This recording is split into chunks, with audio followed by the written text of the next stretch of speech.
Bueno, buenas noches. Vamos a dar inicio a la sesión del Colegio Mexicano de Reumatología correspondiente al mes de julio de 2017, para lo cual le voy a ceder la palabra al doctor Leonardo Limón, quien va a leer el acta de la sesión anterior. Buenas noches. Siendo las 20 horas del 27 de junio del 2017 en el Salón Frida Kahlo, tuvo lugar la sesión mensual ordinaria del Colegio Mexicano de Reumatología, estando presentes socios y no socios que se detallan en la lista de asistencia. El doctor Daniel Jivillé dio la bienvenida a los asistentes. Se inició la sesión bajo la orden habitual del día, que es lectura y aprobación del acta del mes anterior, desahogo de los acuerdos generados en la sesión previa, informe del Comité Ejecutivo y asuntos generales. Se procedió a la lectura del acta en la Asamblea General anterior. Los asociados del Colegio Mexicano de Reumatología aprobaron el acta por unanimidad. En cuanto al informe del Consejo Directivo, durante el mes de junio se trabajó en el programa del encuentro de profesores y residentes que se llevará a cabo en agosto en Ixtapan de la Sal, Estado de México. El programa está a cargo del Consejo Mexicano de Reumatología y de forma preliminar está publicado en la página web para quienes deseen consultarlo. En este evento el Colegio de Reumatología solo estará asistiendo de manera logística. Se presentaron varios trabajos en EULAR, uno de ellos en la modalidad de presentación oral por parte del Hospital Civil de Guadalajara, Fray Antonio Alcalde. Felicitamos a la doctora Verónica González y a los investigadores de este centro que presentaron su trabajo en EULAR de forma muy exitosa. Se llevaron a cabo reuniones con diferentes colaboradores del Colegio Mexicano de Reumatología, en particular con la Asociación Canadiense de Reumatología. Se tuvo una reunión en EULAR con nuestro enlace canadiense para afinar detalles del simposio que se llevará a cabo en septiembre en Guadalajara. Ya están confirmados todos los ponentes, excepto uno canadiense, lo cual esperamos se resuelva en el transcurso de algunos días. Se llevó a cabo una reunión con la Sociedad Española de Reumatología, convocada por la Unidad de Investigación Española, con todos los registros de eventos adversos asociados a tratamientos biológicos del continente americano. Se trataron diferentes puntos, ya que todos dependemos de la misma plataforma, para el llenado y registro de los mismos. En representación del Colegio Mexicano de Reumatología asistieron la maestra Guadalupe Olvera y el doctor Luis Javier Jara. Se han identificado algunas de las diferencias que se tienen entre las plataformas nacionales y la manera de hacerlas homogéneas y mejorar algunos de los aspectos de la misma para que la información sea por un lado más fácil de vaciar y por el otro más fácil de analizar. Esto depende de la Sociedad Española de Reumatología, que son quienes manejan la plataforma desde la perspectiva informática. Este trabajo se hará en el transcurso de algunos meses. Se ha continuado con la elaboración de las guías y recomendaciones sobre el tratamiento de lupus eritematoso sistémico y se tuvo una reunión con quienes están colaborando en este proyecto, que es coordinado por la doctora Leonor Barile. Se cuenta con un borrador que se integrará a un manuscrito y este se someterá a publicación. Asimismo, ya se cuenta con todos los capítulos del texto de reumatología dirigido a médicos de atención primaria, labor que coordina el doctor Juan Manuel Miranda, y quien junto con el doctor Aceves y el doctor Arce están revisando cada uno para que se someta a la editorial, lo cual sucederá durante el próximo mes, debido a que la fecha de publicación se tiene planeada para octubre. El borrador del Código de Ética ya está en fase de revisión final y en cuanto se tenga el documento definitivo se publicará en línea y se les informará a todos. Finalmente, en relación al Fondo de Investigación de la Unidad de Investigación del Colegio, 4 proyectos de investigación fueron beneficiados con diferentes cantidades de dinero, que en su totalidad fueron de $1 millón de pesos. En el transcurso de las próximas semanas se tendrán las reuniones con cada uno de los investigadores beneficiados o con los líderes de los grupos de investigación beneficiados para firmar un convenio en el cual se estipulará la manera en que se entregarán los recursos. No hubo asuntos generales por comentar. Se dio inicio a la sesión mensual académica, que fue coordinada por el doctor Carlos Abud Mendoza, y posterior a las ponencias se dio por finalizada la sesión, esto a las 22 horas. Si hubiera algún comentario al acta, los invito a que pasen a los micrófonos. De no ser así, les pido que levanten su mano en señal de aprobación. Muchas gracias. En relación a las actividades del Comité Ejecutivo durante el mes de julio de 2017, les puedo decir que el Código de Ética fue finalmente publicado en la página web y está disponible para que todos lo puedan consultar. Esto, como ya mencionó el doctor Limón, fue revisado por el Comité de Ética a lo largo de los últimos meses. Y le agradecemos su trabajo al doctor Leonardo Limón, al doctor Leonardo Limón, por supuesto, al doctor Miranda Limón también, quien es presidente del Comité de Ética, y a los integrantes de este comité por el trabajo que hicieron.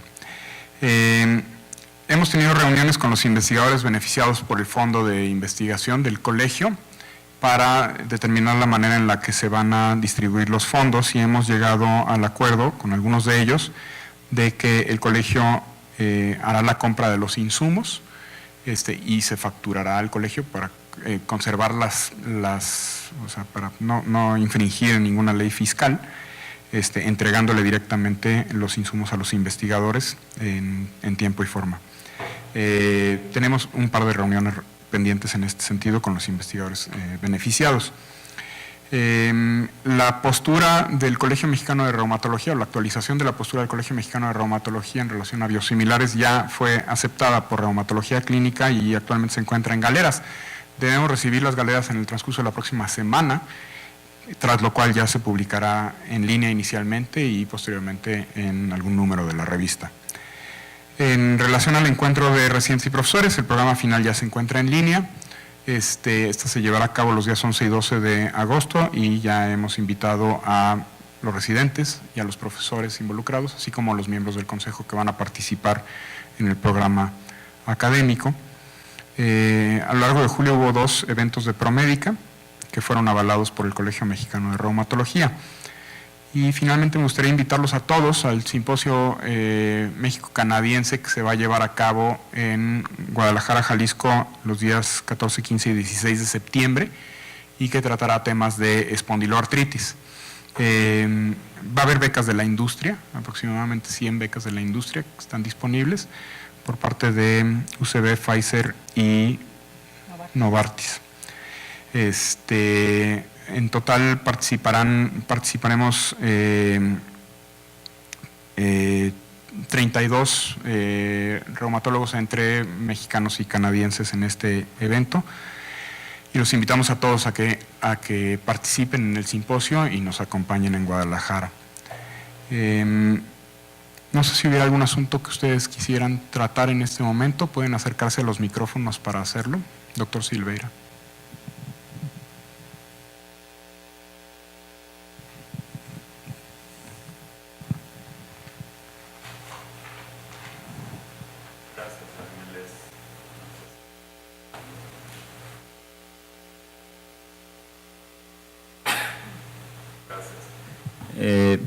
Nada más para dar algunos informes de la revista Reumatología Clínica.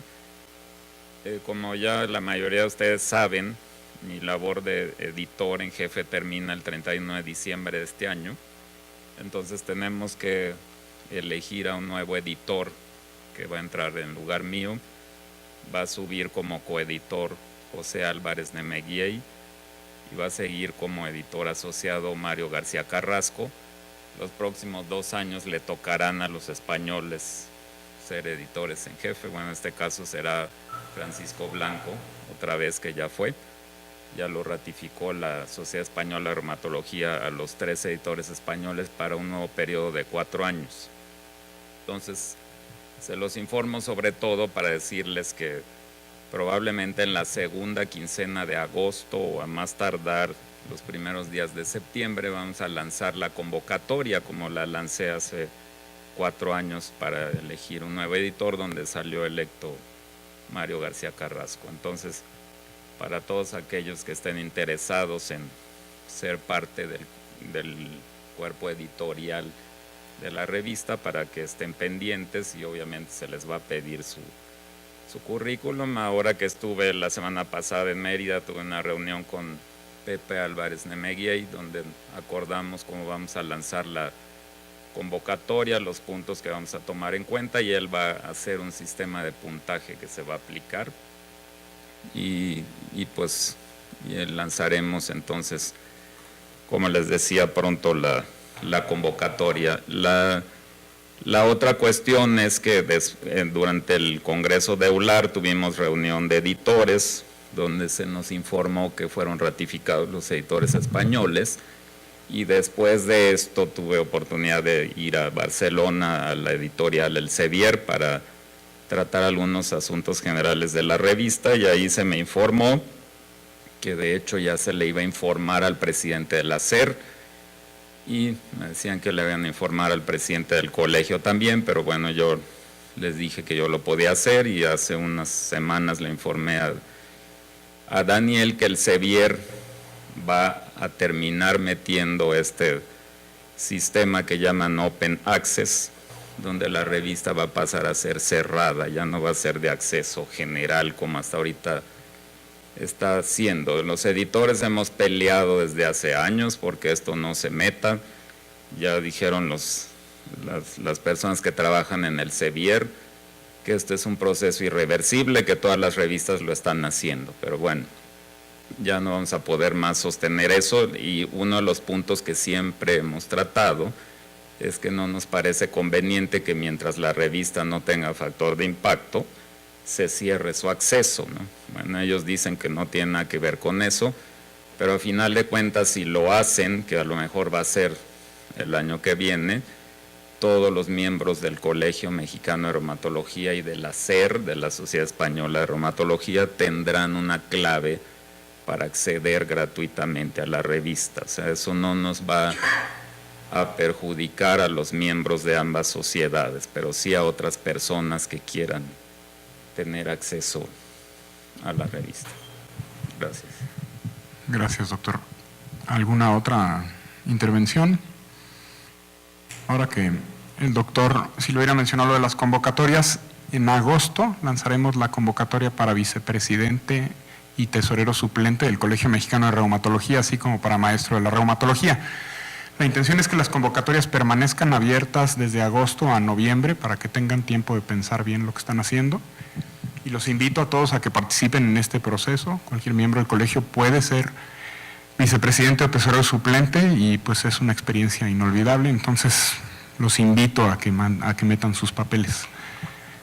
De no haber mayor intervención, me gustaría presentarles a la doctora María Azucena Ramos Sánchez, quien es presidenta de la Correspondencia Noreste del Colegio Mexicano de Reumatología, y ella es médico adscrito al Servicio de Reumatología del Hospital de Especialidades número 25 del Instituto Mexicano del Seguro Social en Monterrey, Nuevo León.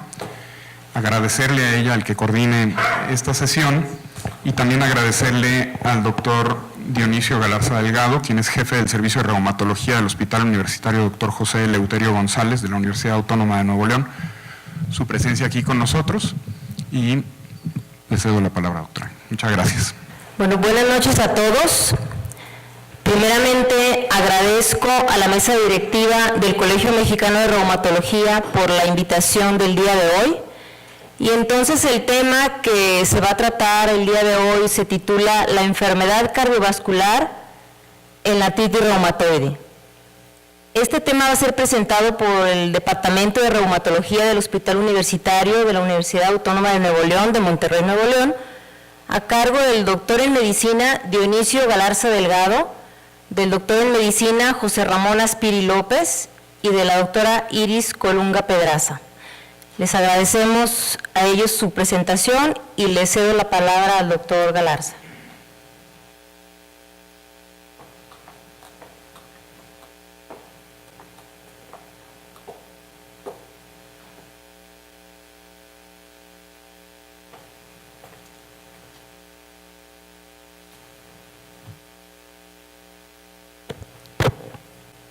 Muy buenas noches, compañeros y compañeras del Colegio Mexicano de Reumatología.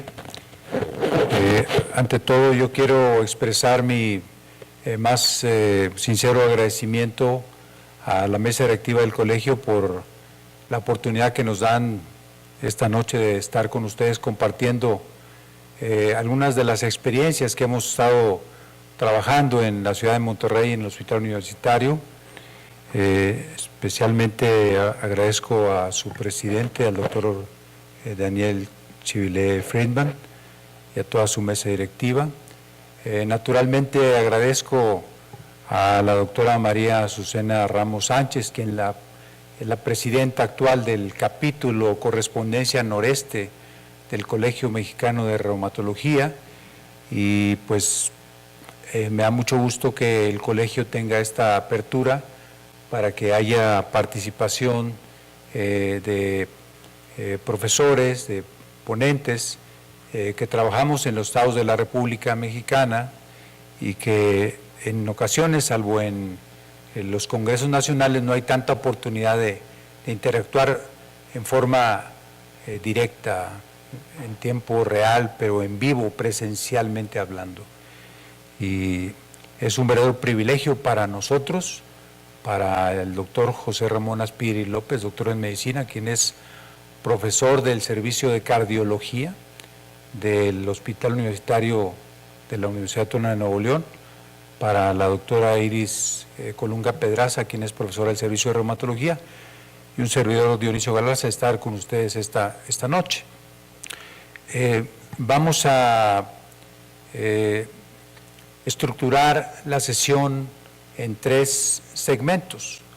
Un primer segmento introductorio a lo que viene siendo la panorámica general de la enfermedad cardiovascular en artritis reumatoidea, en la primera parte, que está a cargo de un servidor. Posteriormente, la doctora Iris Colunga les va a mostrar el trabajo que se ha venido haciendo desde hace 3 años en la llamada Clínica Preventiva de Cardio-Reuma del Hospital Universitario.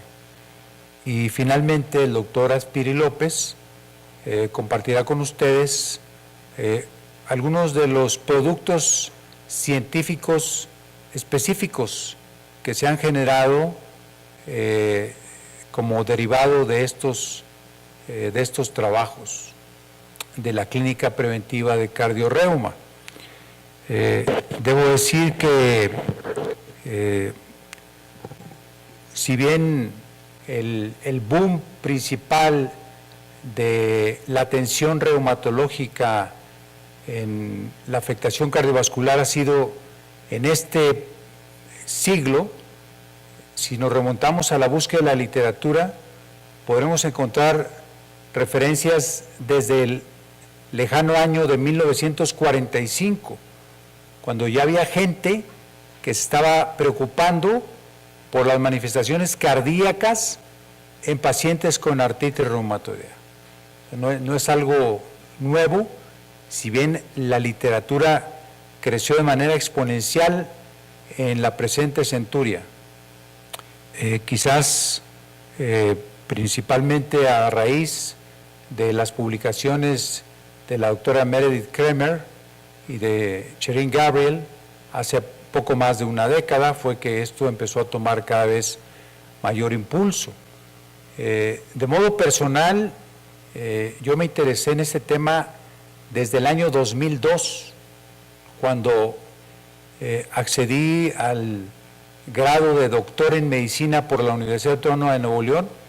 Mi tesis de doctorado en medicina fue la relación entre nódulos reumatoideos en pacientes con artritis reumatoide y la presencia de aterosclerosis acelerada demostrada a través de ultrasonido carotídeo con engrosamiento de la íntima media. En esto influyó también mucho mi compañero y amigo de la Universidad de Texas en San Antonio, el jefe reuma en UT, Texas Health Science Center, Agustín Escalante, y su compañera y esposa Inmaculada Rincón, que trabajaron mucho toda esta temática casi en forma simultánea a nosotros. Y pues ha pasado el tiempo y creo que es buena oportunidad para hablar en este foro de esta temática, que lo vemos todos los que tenemos la oportunidad de asistir al EULAR año con año sistemáticamente. Es un tópico caliente, es un tópico en el cual se van agregando nuevos ingredientes, nuevos elementos, un poco menos quizás en el ACR, pero también hay mucho trabajo que se hace desde luego en Estados Unidos de Norteamérica. Y simplemente para muestra las recomendaciones originales de EULAR del 2010 en términos de prevención en pacientes con AR involucro cardiovascular, actualizadas hace 2 años en Roma, cuando estuvimos ahí en la Feria de Roma, que tuvimos la oportunidad de presenciar la actualización, el update, en 2015, que ya se publicaron como las recomendaciones 2015-2016.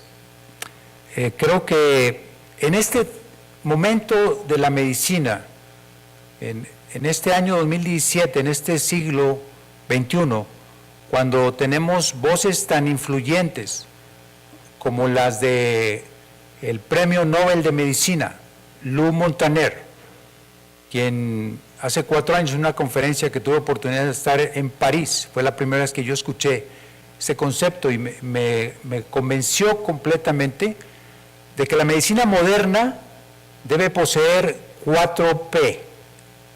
4P. Debe ser la primera P por preventiva, que siempre será la mejor medicina. Eso se aplica a este tema que vamos a platicar esta noche. Debe ser una medicina predictiva y nunca mejor aplicado que con los scores, los famosos scores tan debatidos que vamos a profundizar al respecto de ellos. Pero la medicina también tiene que ser personalizada. No es la misma la artritis reumatoide de doña Petrita Martínez que de doña Juanita Pérez, aunque sea artritis reumatoide seropositiva con factor reumatoide positivo y anti-CCP positivos y de más de 10 años de evolución y con manifestaciones extraarticulares, hay un componente que es consustancial a la naturaleza de la persona. Entonces, la medicina debe ser preventiva, debe ser predictiva, debe ser personalizada y, muy importante, debe ser una medicina participativa. Si no participamos en forma conjunta, como está en el primer principio rector de las recomendaciones del EULAR, del manejo de la artritis reumatoidea, donde evidentemente es el conjunto, la alianza terapéutica entre el reumatólogo, que es el médico responsable fundamental de la atención del paciente con artritis reumatoide, pero también la participación, la migración que ha habido del rol pasivo que milenariamente tuvo el enfermo y que ahora, sobre todo con el Internet y el acceso que se tiene a la información en forma inmediata, todos los pacientes que nos llegan, al menos en un cierto nivel educativo, cultural, social, económico, están a veces más informados y actualizados que algunos de los doctores que están del otro lado del escritorio. Entonces, lo que por muchos siglos y milenios fue territorio exclusivo de la comunidad médica, ahora está el acceso hasta de los niños. Entonces, es muy importante que nosotros tengamos en mente estas 4P que les he dicho, y me gustó mucho, eso fue en 2013, la quinta P. Esa quinta P se la escuché por vez primera el 20 de enero del 2015 a Barack Obama, el presidente Barack Obama, cuando dijo, la medicina compartió lo que había señalado Lou Montaner previamente, pero dijo, la medicina tiene que ser una medicina de precisión. Así es como debe ser la medicina moderna. Entonces, sirva esto de preámbulo para adentrarnos en el tema de esta noche de la enfermedad cardiovascular en la artritis reumatoide.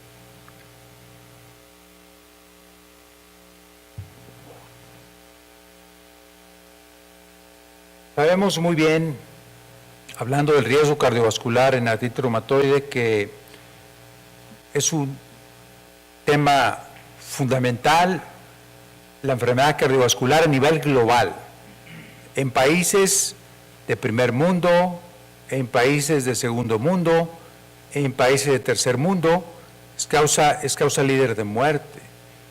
Y si bien hay tendencias, como las que observamos, en países como los de Escandinavia, donde va disminuyendo la tasa de eventos coronarios agudos, seguramente por toda la influencia de la sociedad, cambios en el estilo de vida, los sistemas de salud. Pero tristemente en países como el nuestro, este es un tema de importancia creciente, multifactorial, como todo en la vida, multifactorial. Ahí no voy a entrar en detalle.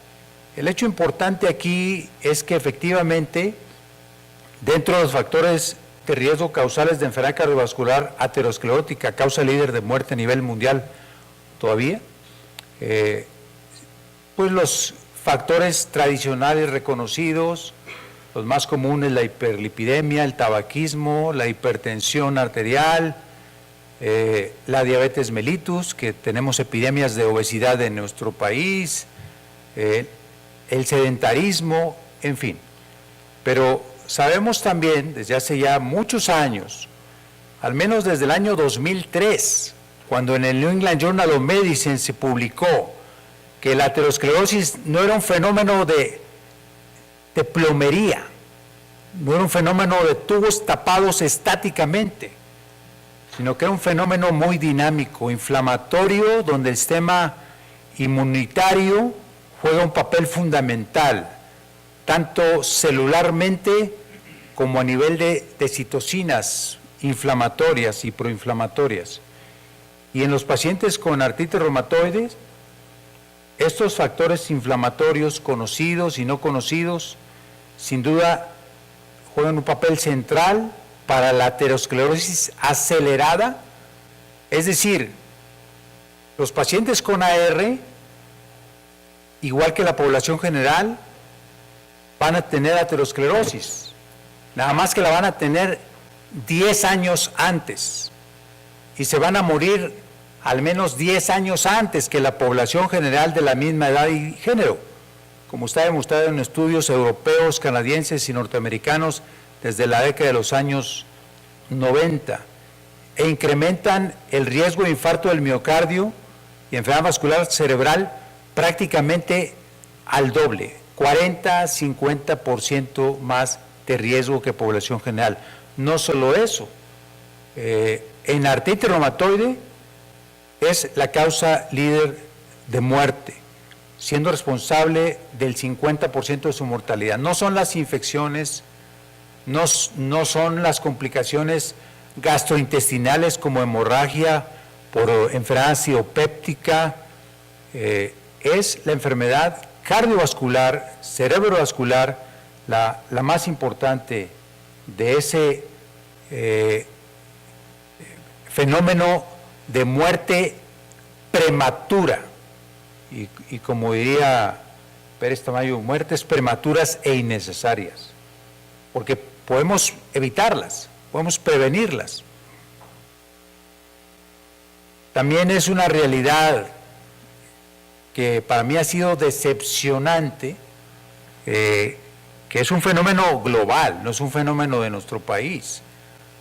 Hay una publicación del 2012 de Arthritis Research and Therapy, donde se evaluó la manera en la cual los médicos a cargo de la atención de pacientes con AR investigaban proactivamente la presencia de enfermedad cardiovascular. Y eran médicos básicamente de 3 segmentos: médicos generales y familiares, médicos internistas y médicos reumatólogos. Y los médicos que mejor atendían la parte cardiovascular del enfermo con artritis reumatoide eran los médicos generales y los médicos familiares. Y en segundo lugar, los médicos internistas.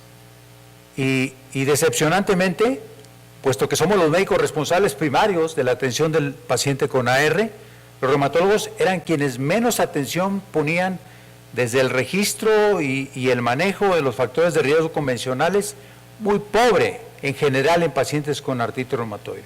Y aun cuando son conocidos, existe evidentemente,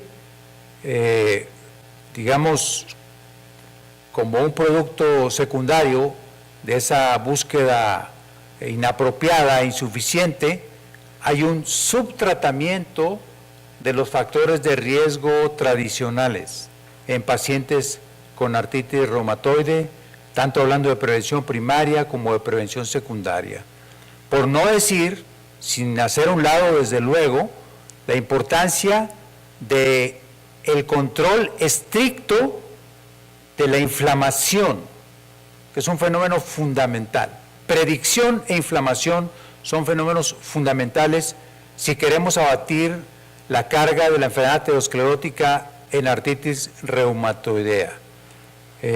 Principalmente porque muchos de los casos de pacientes con artritis reumatoide, afortunadamente ahora, en este milenio, con los biológicos, con el uso más temprano de fármacos,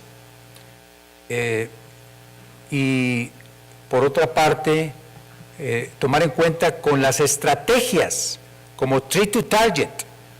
Ahora conseguimos controlar más fácilmente la actividad inflamatoria que lo que hacíamos en el siglo pasado, gracias al uso de nuevos medicamentos o el uso diferente de viejos medicamentos y las estrategias muy centradas como Treat to Target.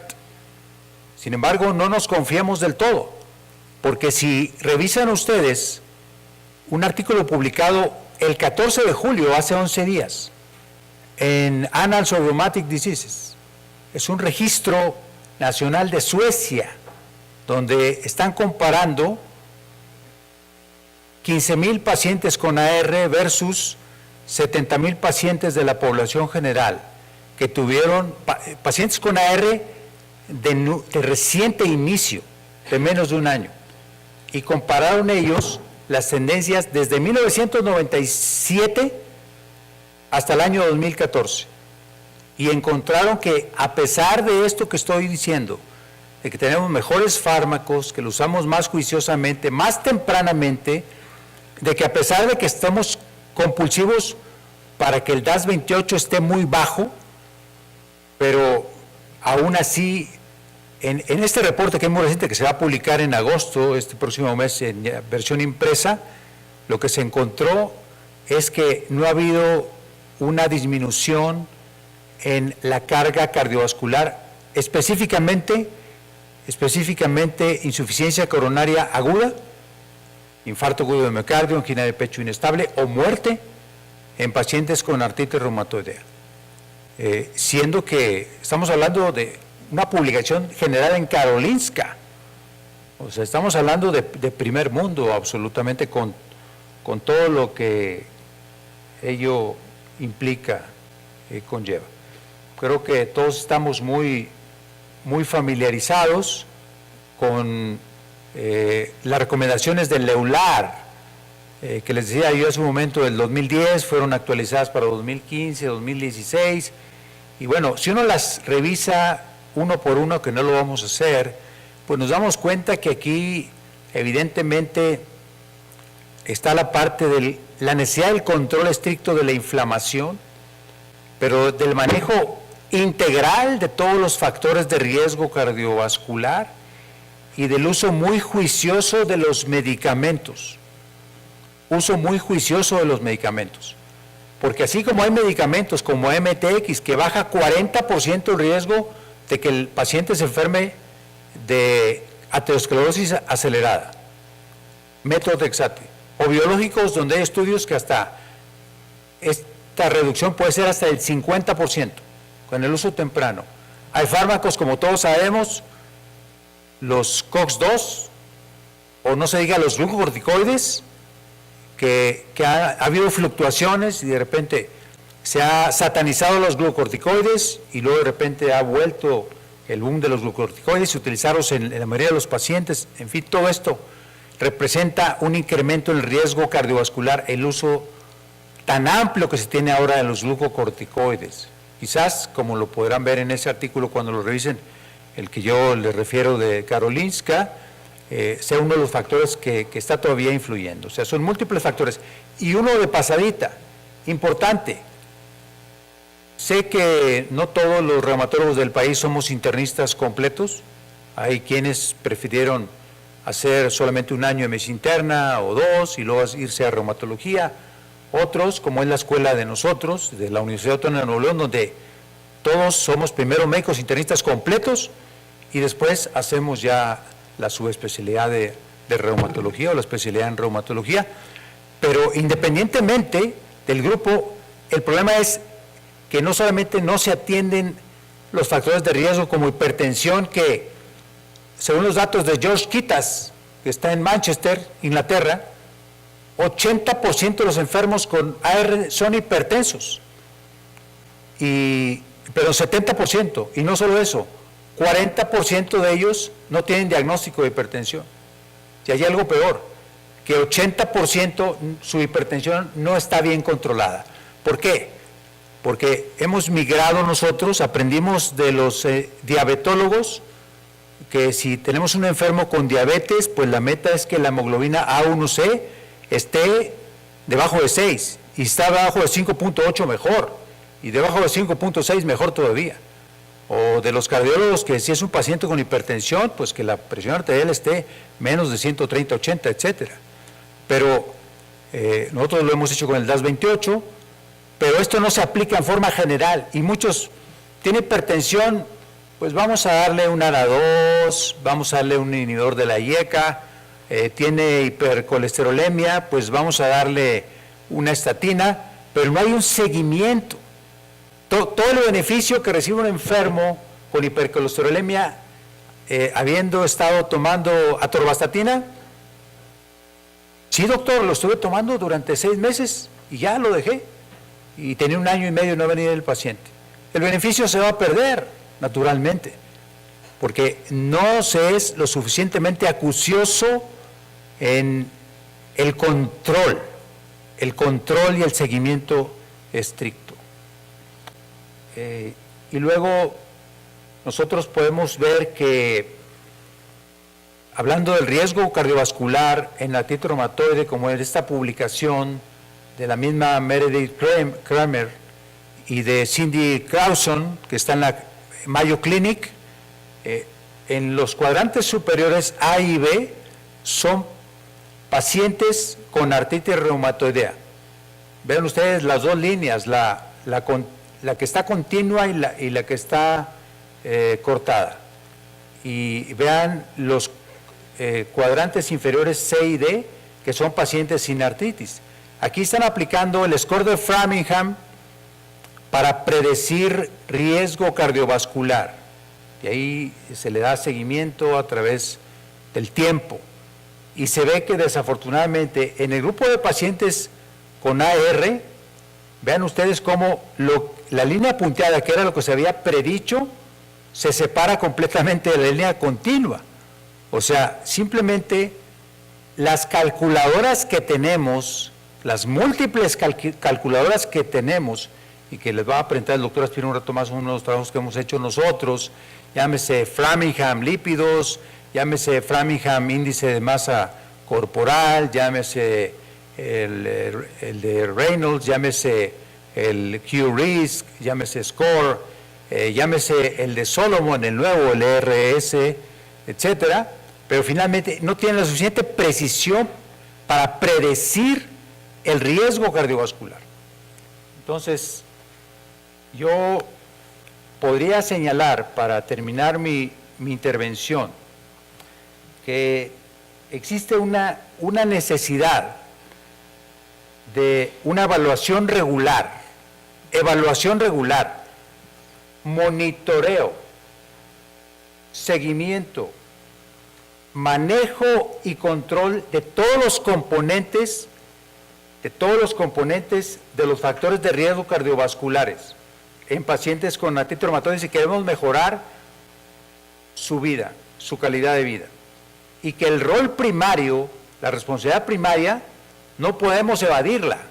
Es nuestro como reumatólogos. Así nos hemos comprometido.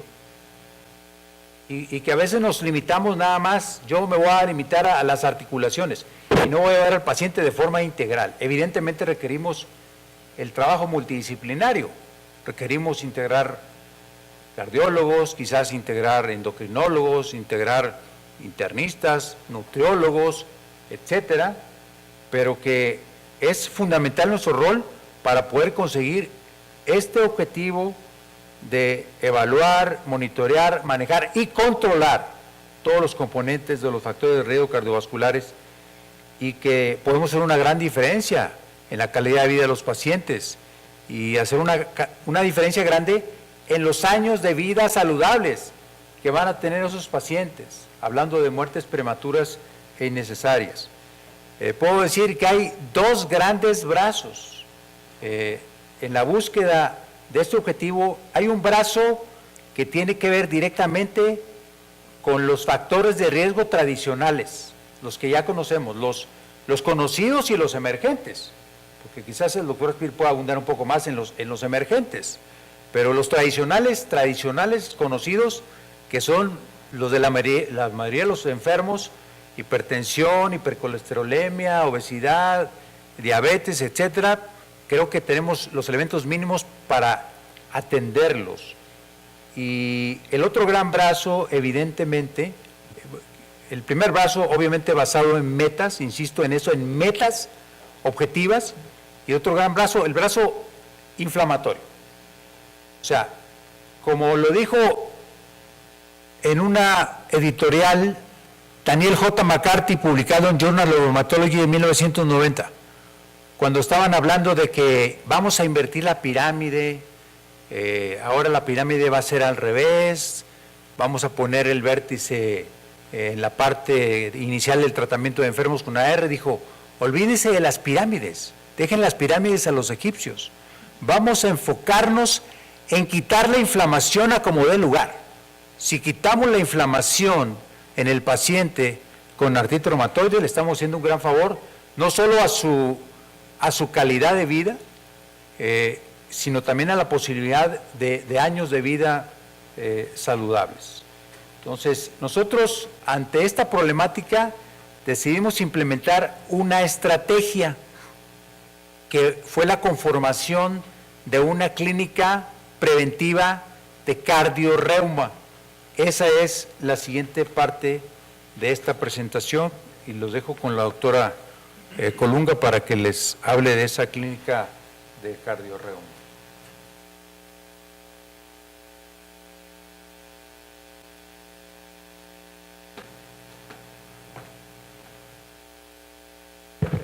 Hola, buenas noches.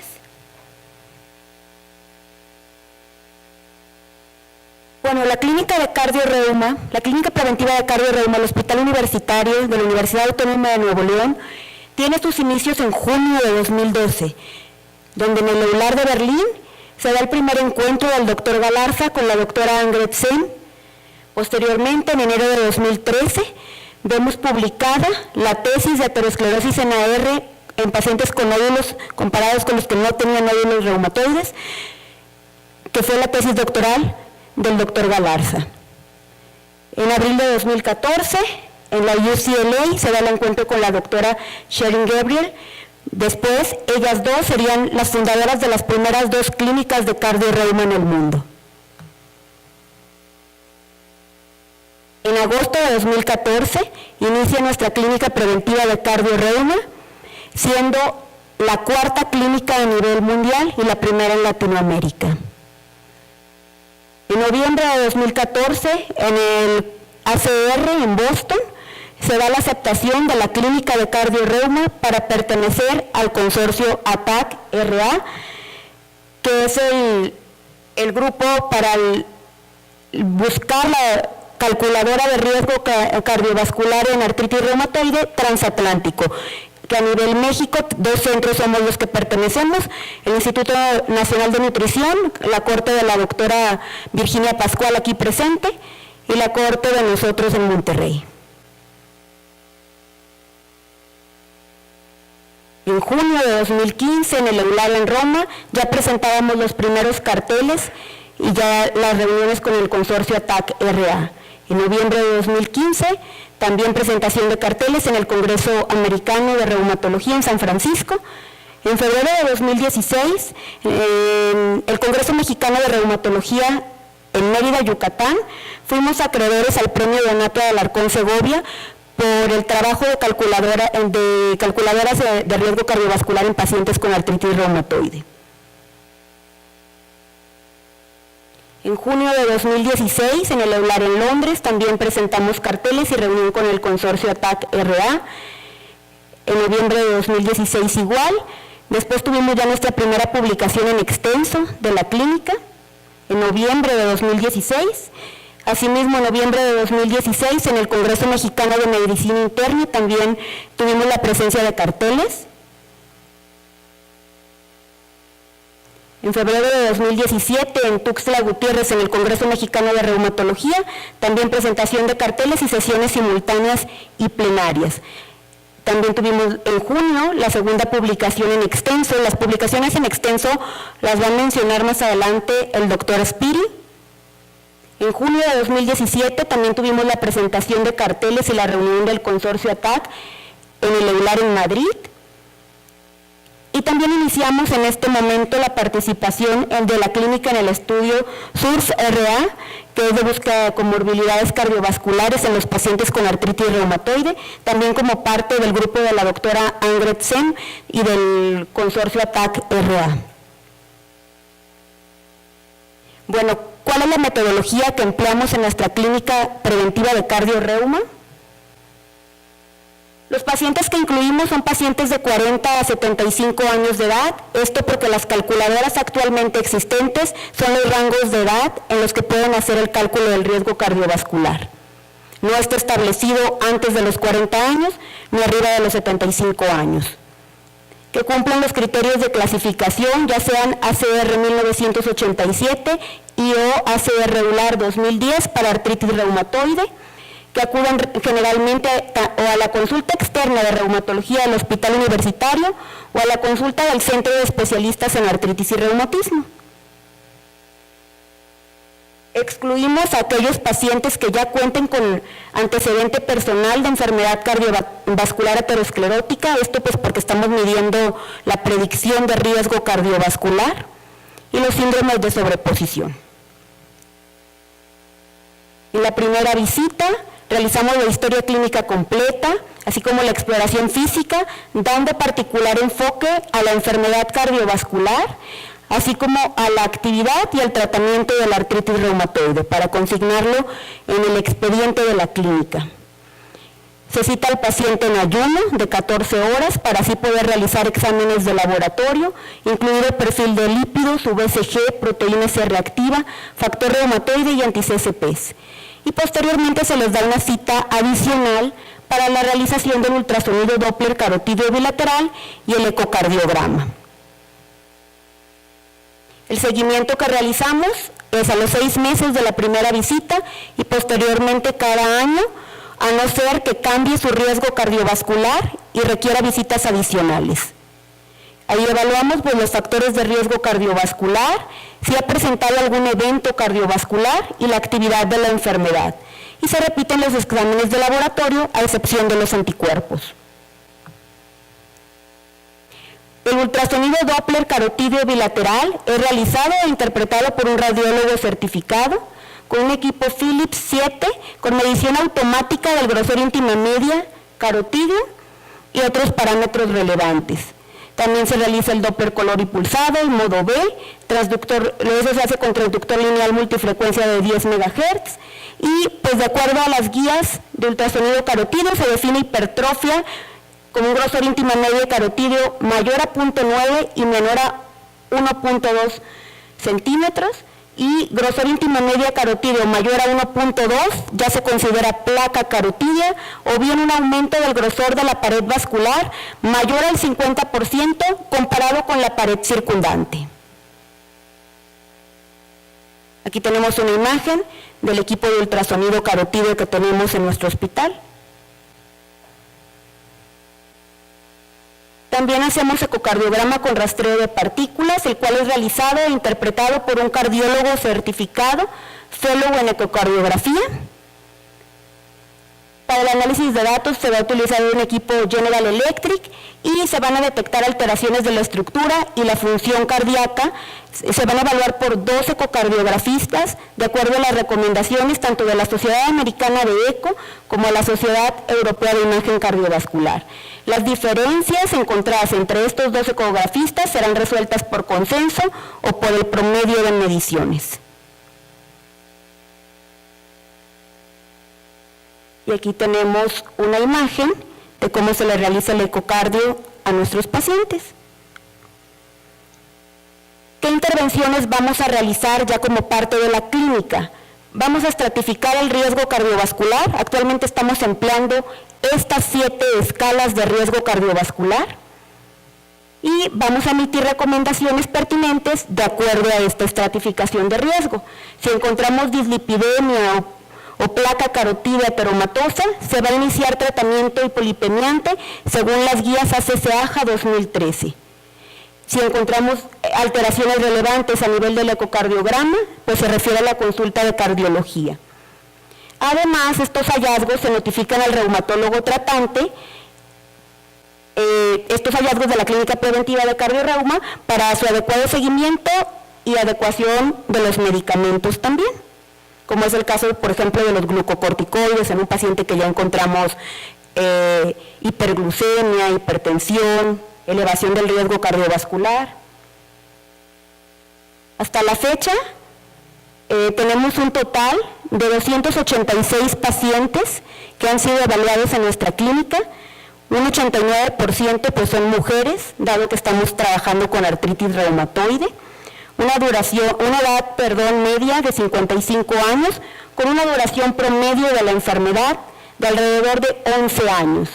Vemos cómo el índice de masa corporal es mayor a lo esperado, tienen un 28.4% de media, un 28.4 de media y un DAS28 de 3.08. El tratamiento principalmente metotrexate, en cuanto a fármacos, un 83.9% metotrexate, y la prednisona la utiliza el 58.7% de nuestros pacientes. La dosis diaria promedio es de 7 miligramos. Otros fármacos convencionales que se utilizan, 19% se encuentra con leflunomida, 16% cloroquina, 15% sulfasalacina, 11% hidroxicloroquina.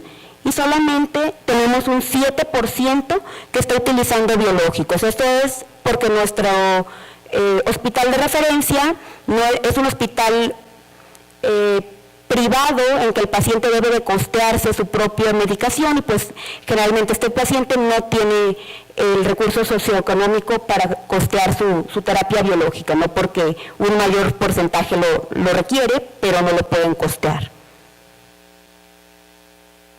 En cuanto a la productividad científica de la clínica, cedo la palabra al doctor José Ramón Aspiri, el cardiólogo incorporado a nuestro centro.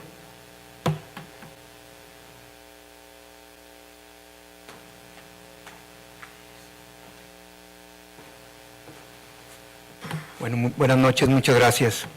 Referente a la productividad científica de nuestro grupo, pues debemos de mencionar que tenemos 3 áreas que hemos considerado bastante importantes. Hay que recordar que nuestro hospital es un hospital escuela, es el hospital universitario, y como tal tenemos obligaciones tanto de enseñanza como de asistencia como de investigación. En el área de enseñanza se han generado 8 tesis de residentes, 4 están actualmente en proceso. Ha habido supervisión de 3 proyectos de servicio social de investigación por parte de CONACYT. Referente a la asistencia, que es básicamente todo lo que se ha mencionado y lo que mencionó el doctor Galarza, refiriéndose al programa de atención integral de estos pacientes, se brinda orientación en salud cardiovascular y revisión de actividad de la enfermedad, estudios de laboratorio y estudios de gabinete sin costo para todos estos pacientes. Referente a la investigación, en la parte de abajo, veamos que tenemos hasta el momento 3 publicaciones en extenso, 14 trabajos presentados en congresos internacionales y 20 trabajos en congresos nacionales.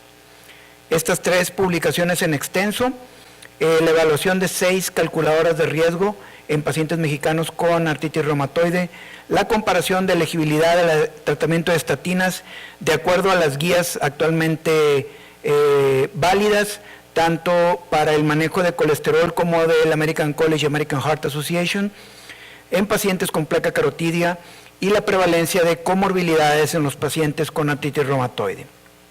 Y me voy a permitir extenderme en estos 3 estudios, primero en la evaluación de 6 calculadoras de riesgo, y lo que hicimos fue, el objetivo de este estudio fue evaluar la variabilidad del riesgo cardiovascular predicho a 10 años en pacientes con artritis reumatoide, aplicado de acuerdo a las recomendaciones de la actualización EULAR 2015-2016, usando 6 calculadoras de riesgo diferentes. Se ha estado mencionando en forma iterativa la variabilidad que tienen estas calculadoras. Se multiplicaron por un factor de 1.5, como es recomendado, las calculadoras que no incluyen a la artritis reumatoide dentro del cálculo de riesgo. Existen únicamente 2 calculadoras en la actualidad que lo tienen, y una es el ERS, Extended Risk Score, para artritis reumatoide, ERS-RA, y el segundo es el Q-RIS-DOSC, que es una calculadora de riesgo inglesa.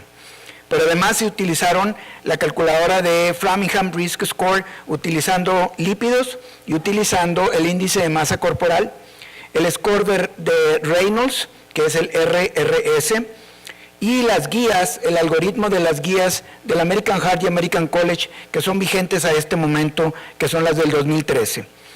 Para este estudio se incluyeron 116 de los 286 pacientes que mencionó la doctora Iris. Esta gráfica, que claramente sé que no ven, es únicamente para que se comprenda que cada una de estas calculadoras evalúan puntos diferentes, incluyen variables diferentes y desenlaces diferentes, de tal manera que per se no van a poder ser comparables una con otra, y no tenemos una calculadora que tenga la precisión para correctamente evaluar a estos pacientes.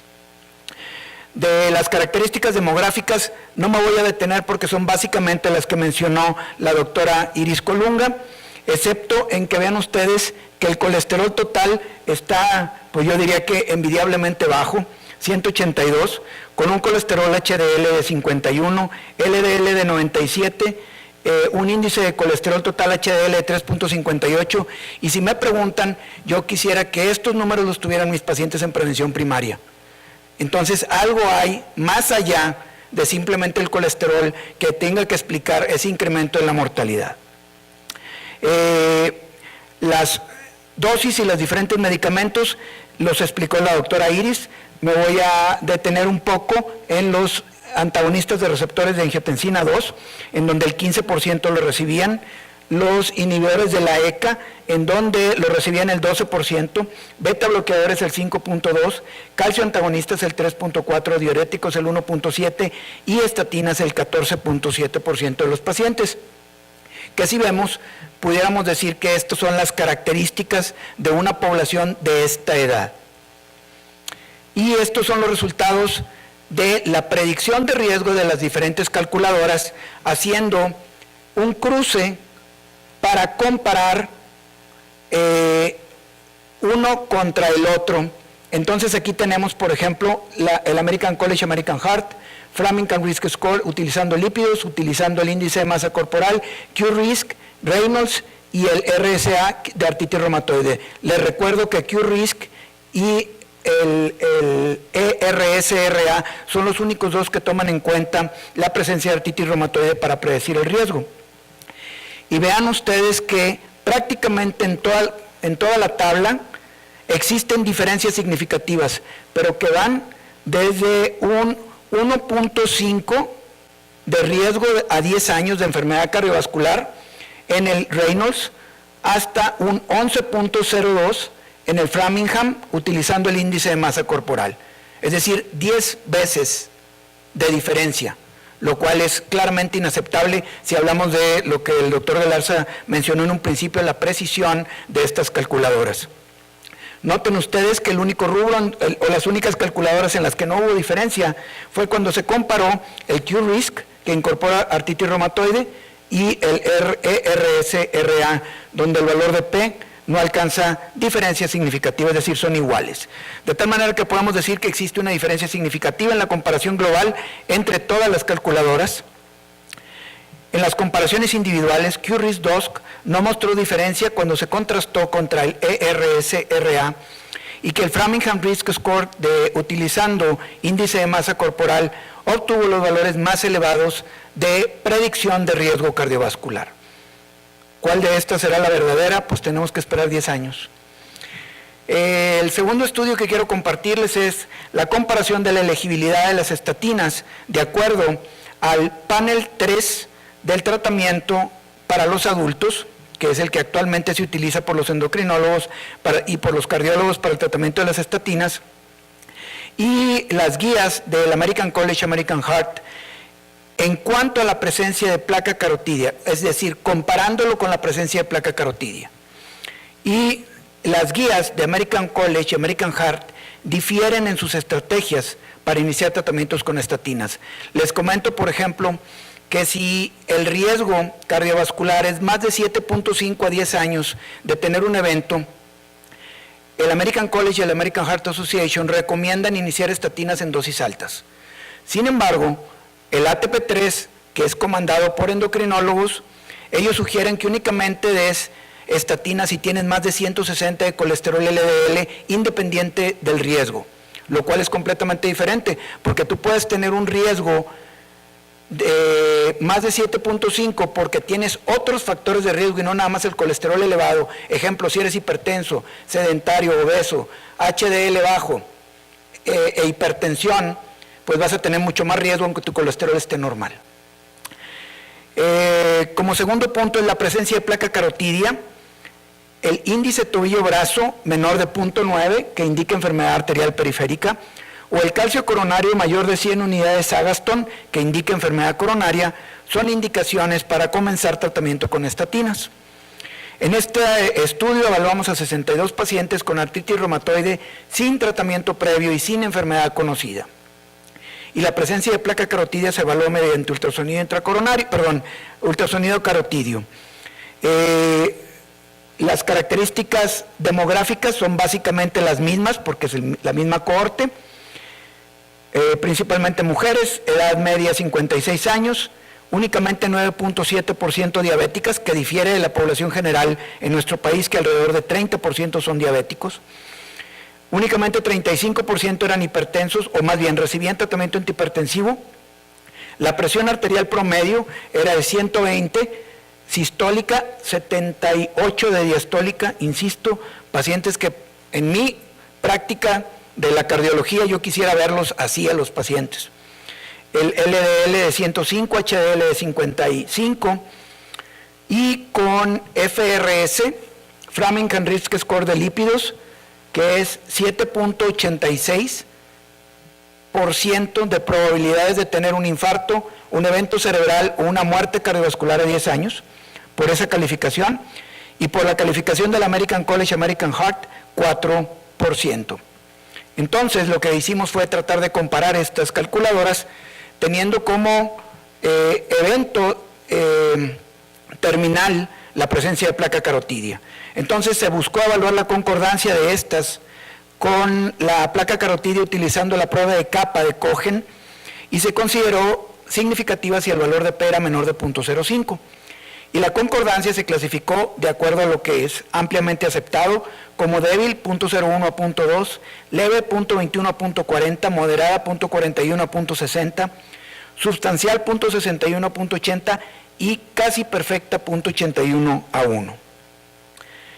Se encontró una concordancia débil con una capa de 0.096 entre la presencia de placa carotidia y los criterios de riesgo de ATP3. Se encontró una concordancia leve entre los criterios del American College y del ATP3. Se encontró una concordancia moderada con una capa de 0.43 entre la presencia de placa carotidia y los criterios del American College y el American Heart.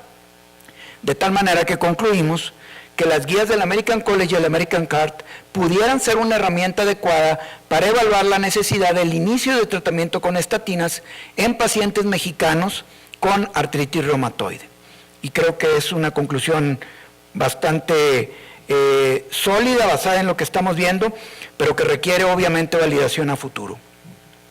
El tercer estudio en extenso que les quiero compartir es la prevalencia de las comorbilidades en los pacientes mestizos mexicanos, que debo de hacer hincapié en esta clasificación que es importante entenderla. Un paciente mexicano mestizo, y esto es de acuerdo a un estudio publicado en 2009 en una revista de genética humana. Se define como haber nacido en México, tener apellido de español y haber tenido 3 generaciones ascendentes mexicanos. Esos son los mexicanos mestizos. Los pacientes con artritis reumatoide tienen un riesgo más elevado que la población general de desarrollar comorbilidades. Hay una relación directa en la cantidad de comorbilidades y el impacto en la calidad de vida y el pronóstico, y el objetivo de este estudio fue evaluar la presencia de estas comorbilidades.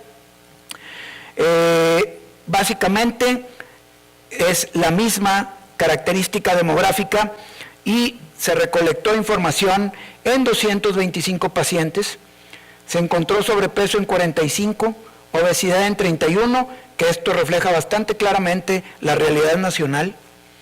La presión arterial elevada al momento de la consulta fue baja, 12.4, de acuerdo a lo que el doctor Galarza nos acaba de mencionar, que en Inglaterra reportaron hasta 80% de hipertensión como comorbilidad. La historia familiar de infarto agudo prematuro fue de 8.9 y tabaquismo activo en 8.9, que también es más bajo, pero debemos de entender que la mayoría son mujeres y de alrededor de la quinta, sexta década de la vida, en donde la prevalencia de tabaquismo aún en la población general es más baja. El 63% de toda la población presentaba alguna comorbilidad. Hipertensión fue la más prevalente con 30%, dislipidemia 27, osteoporosis 19, diabetes 12, hipotiroidismo 6 y cáncer en 4.4. De tal manera que concluimos que los factores de riesgo tradicionales son los más comunes en la artritis reumatoide como comorbilidad, y que se deben seguir recomendaciones actuales para el diagnóstico y tratamiento adecuado de la enfermedad cardiovascular, y debe de hacerse énfasis en la educación del paciente con recomendaciones respecto a los hábitos de vida saludables, ejercicio, dieta, suspensión del tabaquismo. A continuación, les voy a presentar 2 trabajos que fueron presentados en forma oral en el Congreso de Reumatología próximo pasado. El primero fue referente a los territorios vasculares coronarios en mexicanos con artritis reumatoide y el análisis mediante ecocardiografía bidimensional con seguimiento de partículas. La ecocardiografía bidimensional con seguimiento de partículas es una técnica ecocardiográfica que pretende evaluar el desplazamiento porcentual de un píxel en el ecocardiograma. Se evalúa en diástole tomado contra el electrocardiograma, en el QRS, que es la telediástole, se identifica un píxel y se ve la cantidad de desplazamiento en milímetros que pueda llegar a tener ese píxel, y con respecto al desplazamiento de su punto original se presenta en una forma porcentual. Es una metodología bastante exacta para medir la función sistólica del ventrículo izquierdo principalmente y también del ventrículo derecho. El valor de promedio es superior a menos 18%, es decir, cuando se contrae, la fibra se tiene que hacer más pequeña, por eso el número es negativo. Al contraerse, la fibra se hace más pequeña. Entonces, podemos distribuir anatómicamente, de acuerdo al ecocardiograma, en una proyección apical de 4 cámaras, apical de 2 cámaras, apical de 3 cámaras, y podemos ver que este es el territorio de la arteria descendente anterior izquierda, de la circunfleja. Esta sería la arteria descendente anterior, la pared anterior. Esta sería la pared inferior, que es territorio de coronaria derecha. Esta es la pared anteroseptal, que es territorio de la descendente anterior, y esta es la pared posterior, que es circunfleja y coronaria derecha. Y todo esto se evalúa en este diagrama, y podemos poner el valor porcentual en cada segmento y lo podemos distribuir por territorios vasculares, y así poder entender si hay trastornos de contractilidad en diferentes territorios vasculares. Y este es el resultado de la deformación longitudinal global de todos los segmentos, de los 16 segmentos que les presenté ahorita, y no encontramos diferencia entre la contractilidad en el grupo con artritis reumatoide comparado contra el grupo control, aunque es básicamente un poquito menos de un punto porcentual. Pero cuando vemos la deformación por territorio arterial, parece que el territorio de la circunfleja y el territorio de la coronaria derecha en el grupo con artritis reumatoide pudiera tener mayor contractilidad, que pudiera ser una hipercontractilidad refleja comparada contra una disminución de la contractilidad en la pared anterior, el territorio de la arteria descendente anterior izquierda. No tenemos explicación. En este grupo de pacientes deseamos hacerle seguimiento con tecnologías más sofisticadas para evaluar las arterias coronarias, como angiotomografía coronaria o incluso, de ser posible, angiografía coronaria selectiva con catéter. Este otro estudio también fue presentado en el mismo congreso, el incremento de la regurgitación en la válvula mitral y tricúspide en pacientes mexicanos con artritis reumatoide, y básicamente la tabla de los resultados. En la columna de la izquierda es el grupo con artritis reumatoide, 56 pacientes y 28 controles que son apareados por edad, género y comorbilidades. Y encontramos que en el 80% de los pacientes con artritis reumatoide hay algún grado de insuficiencia valvular, comparado contra el 46%. Y de esta, la válvula tricúspide fue afectada en el 76% contra el 42% en los controles, lo cual fue altamente significativo desde el punto de vista estadístico. Y la segunda válvula que fue afectada fue la válvula mitral, 51% de pacientes con artritis reumatoide contra 10% de pacientes del grupo control. También para recordarles, estos trabajos iniciaron hace muchos años, como lo mencionó el doctor Galarza con su tesis doctoral, y ahorita podemos tener un seguimiento de pacientes que se les detectó placa carotidia, y este es un seguimiento de 10 años, no hay un grupo control, son pacientes con y sin placa carotidia, y noten ustedes que los pacientes en azul, en los cuales se les detectó placa carotidia, a la vuelta de los años, su sobrevivencia se ha disminuido significativamente. Por último, este trabajo es un póster que se presentó hace 4 o 5 semanas en Madrid, en el EULAR, que me parece sumamente provocativo. Este es la remodelación concéntrica en pacientes con artritis reumatoide. Y aquí lo que hicimos fue evaluar mediante ecocardiografía bidimensional el grosor de la pared posterior y del septum. Y se hace una multiplicación muy sencilla, la pared posterior multiplicada por 2 se divide entre la dimensión diastólica del ventrículo izquierdo, y eso le llamamos grosor parietal relativo. Cuando el grosor está aumentado, sin que se aumente la masa ventricular, se llama remodelación concéntrica, y pudiera esto ser una fase prehipertrófica. Entonces, lo que encontramos en la parte de arriba son las características demográficas. Evaluamos 44 pacientes con artritis reumatoide, donde se excluyeron pacientes que fueran hipertensos. Y el grupo control con 26 pacientes. Excluimos la hipertensión para que no tuviera impacto sobre la presencia de hipertrofia de remodelación concéntrica. La edad promedio fue de 52 años en ambos grupos, la duración de la enfermedad de 10 años, DAS 28, 3.36, 97% mujeres, índice de masa corporal ligeramente elevado, 9% eran fumadores, y en ninguna de estas hay diferencia significativa en las características demográficas. Sin embargo, en los resultados, la remodelación concéntrica del ventrículo izquierdo ocurrió en 32.6% del grupo con artritis reumatoide y en 8% del grupo control, lo cual fue altamente significativo desde el punto de vista estadístico. No hubo diferencias significativas en el resto de los parámetros estudiados, como masa ventricular indexada, fracción de expulsión, deformación global longitudinal y TAPSE, que evalúa la función sistólica del ventrículo derecho. Concluimos que la remodelación concéntrica del ventrículo izquierdo es más prevalente en los pacientes con artritis reumatoide cuando son comparados con controles, y que necesitamos más estudios para poder entender el motivo de esto.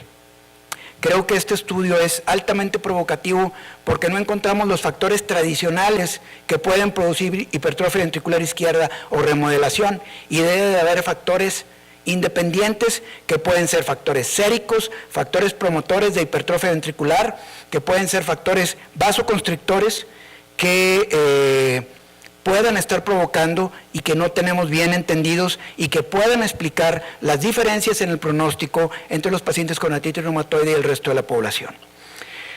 Continuando con algo de la productividad, como la doctora Iris hizo mención, fuimos distinguidos con el premio de investigación Donato Alarcón Segovia por el estudio de la comparación de 6 calculadoras de riesgo en febrero del 2016 y el premio de primer lugar en el tercer encuentro estatal de jóvenes investigadores del 2015 con el estudio de la comparación del inicio de terapia con estatinas según las 2 calculadoras y la presencia de placas carotidios.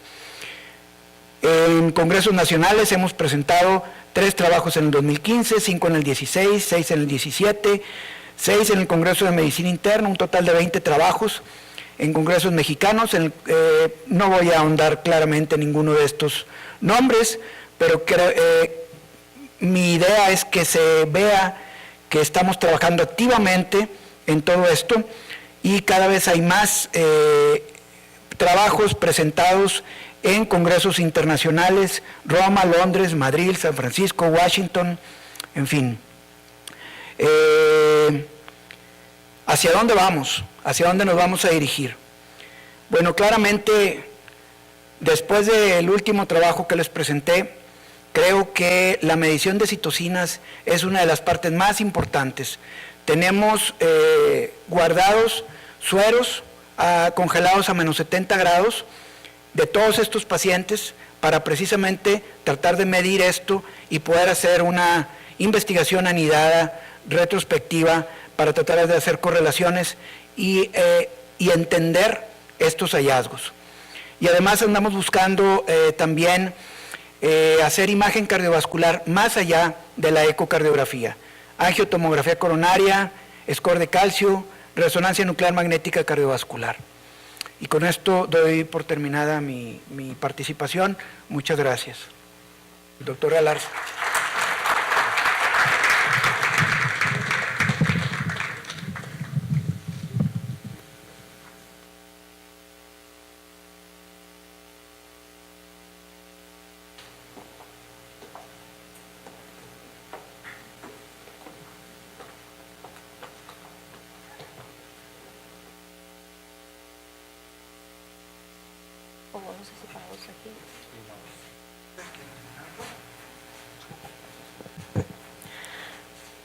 Bueno, tenemos unos minutos para preguntas y comentarios.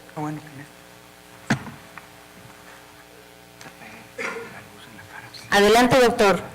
Juan Canoso, quería felicitarte, Dionisio, y a todo el equipo. Esta es una línea de investigación interesantísima y novedosa y distinta. Y quería preguntarles, en otras enfermedades inflamatorias crónicas, pongamos por caso la lepra lepromatosa o la enfermedad de Crohn, ¿existen estudios similares para ver qué pasa con los eventos cardiovasculares? No. ¿Tú sabes? Sí. Bueno, existe información en psoriasis, no artritis psoriásica, sino psoriasis cutánea exclusivamente, donde también está aumentado el riesgo cardiovascular. También hay estudios en enfermedad de Crohn, también ha aumentado el riesgo cardiovascular. Desconozco en lepra lepromatosa. De acuerdo. Okay. Adelante, doctor. Sí, buenas noches. Yo quisiera hacer un comentario con respecto al primer trabajo.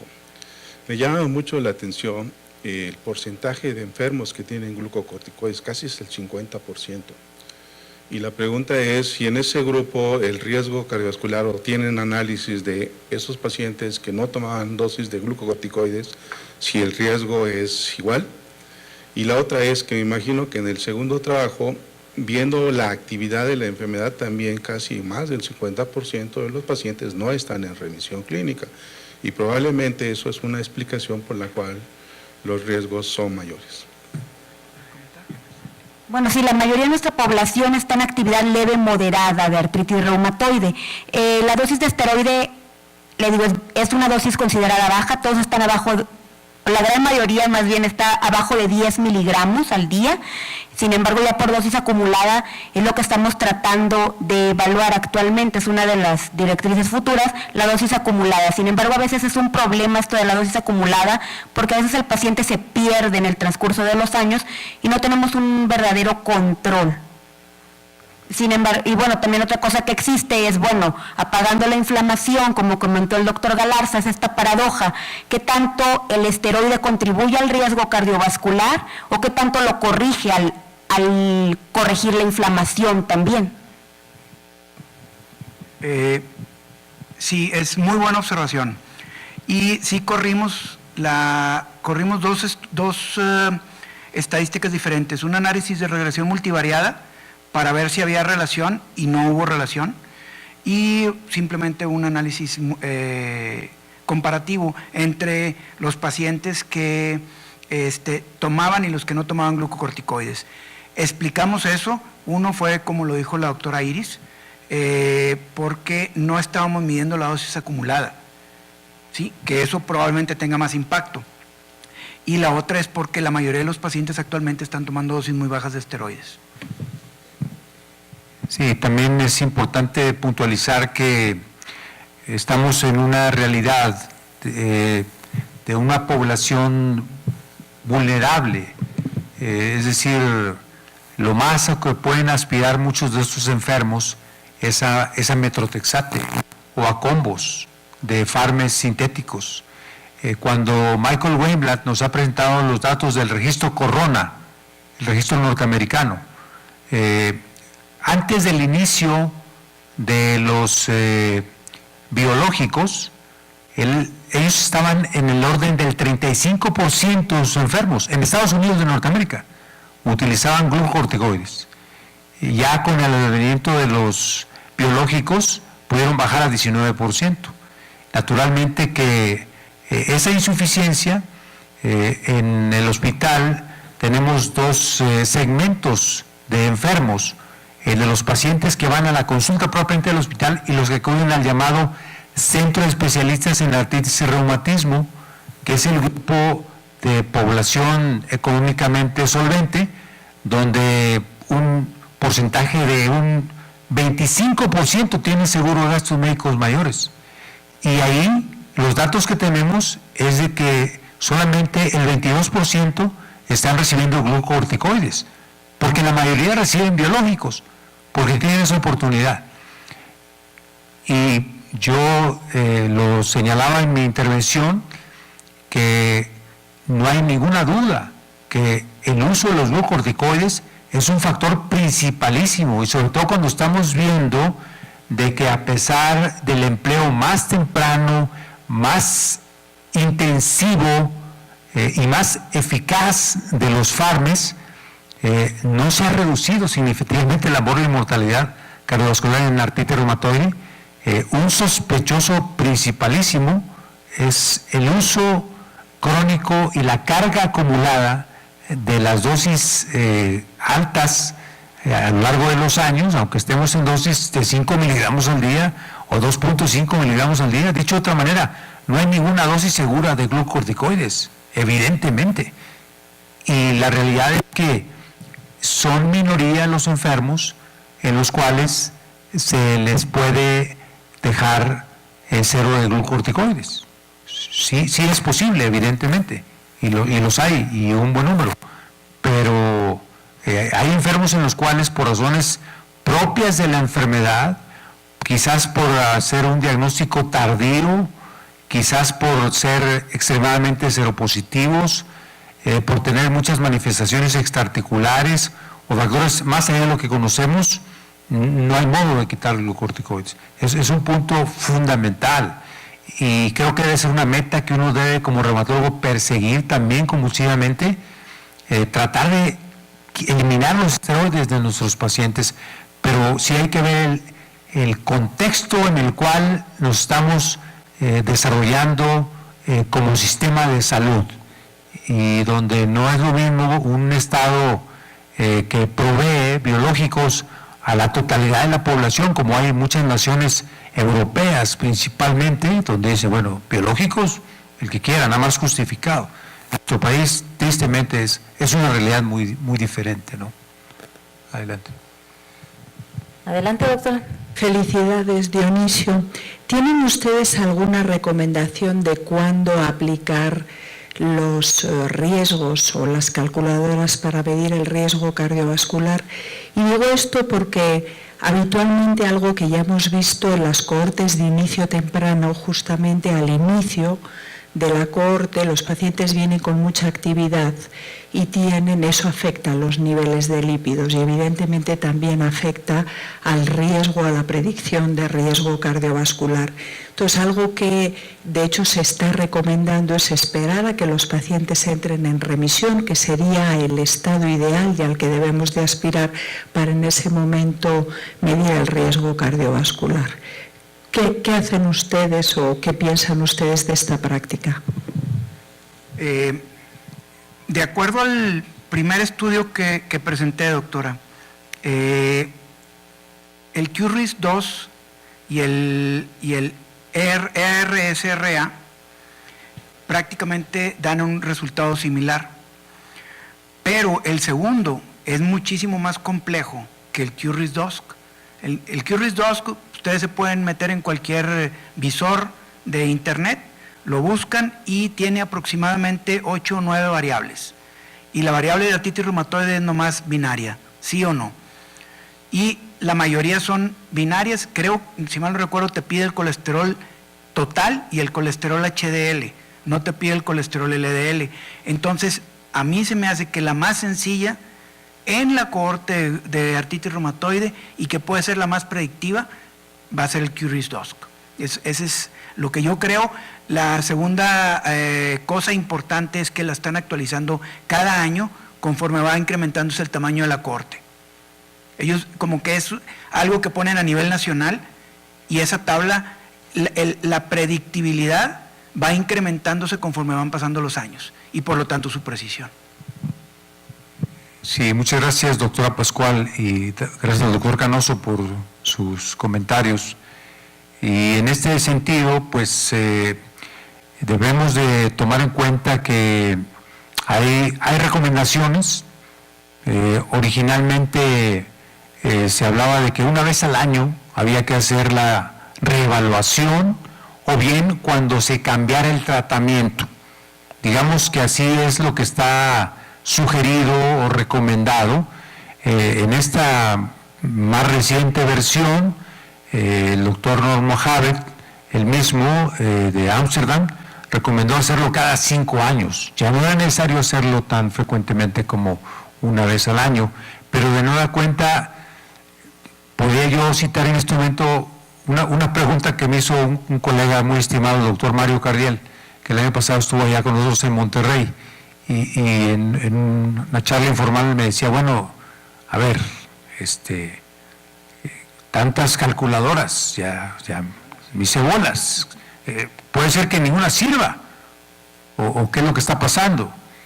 Y bueno, esto mismo lo comenté en Madrid hace algunas pocas semanas, en la reunión de ATTAC, en el Business Meeting ATTAC, en la reunión, y el consenso es que lo peor que puede uno hacer es no aplicar ninguna calculadora. O sea, el mensaje más importante, si uno debe llevarse la gente, es que hay que emplear, hay que evaluar, como yo decía, evaluar sistemáticamente, integralmente, monitorear, dar seguimiento, tratar y controlar todos los componentes de los factores de riesgo cardiovascular.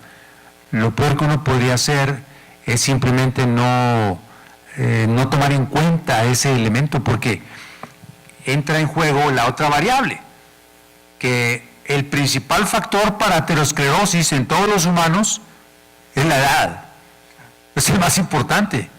Entonces, si son pacientes que en promedio tienen 58 años, después de los 60, esto está publicado, después de los 60 se dispara importantemente en población con AR específicamente hablando, pero aún así en población que no tenga artritis reumatoidea. Entonces, pienso que podemos hacerlo sobre una base sistemática, programada. Nosotros lo hemos empezado a hacer así, prácticamente como se señalaba, en una forma anualizada o cuando cambiamos tratamiento, hasta que no tengamos más evidencia. Y las respuestas a muchas de las preguntas que tenemos es imposible que surjan en 5 años. Son respuestas que se obtendrán dentro de 1 o 2 o 3 décadas. Cuando se haya dado un seguimiento prospectivo a muy largo plazo, se podrán obtener las respuestas a las incógnitas que existen en este momento, donde se sigue debatiendo. O sea, ¿realmente es necesario tener una calculadora con todos los bemoles de las calculadoras? ¿O simplemente controlemos muy bien la artritis reumatoide y controlemos perfectamente bien todos los factores de riesgo tradicionales en los enfermos? Si lo hacemos simplistamente, pero eso es mejor que nada, vámonos a la segunda. Controlar perfectamente la actividad inflamatoria de la R y controlar perfectamente los factores de riesgo tradicionales. Y entre paréntesis, no nos vayamos con la finta con el colesterol. Acuérdense de la paradoja de los lípidos. De repente nos podemos ir con la finta, porque el fenómeno inflamatorio va a hacer que en forma espuria baje el colesterol total y se altere el cociente del colesterol HDL con el LDL, ¿no? Entre paréntesis. Sí, claro. Y sí, con respecto a lo que comentaba la doctora Virginia, de medirlo cuando están en remisión es precisamente por la paradoja de los lípidos, sobre todo cuando medimos DAS28 por PCR. Recordar que entre más alta esté la PCR, más baja falsamente el colesterol LDL.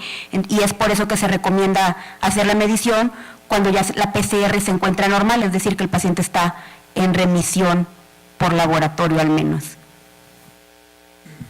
Sí, hay algunas preguntas de la gente que está conectada vía web y la primera dice, ¿qué opinan de pacientes en tratamiento con tocilizumab entre cuyos efectos secundarios están dislipidemias, principalmente hipertriglicéridos?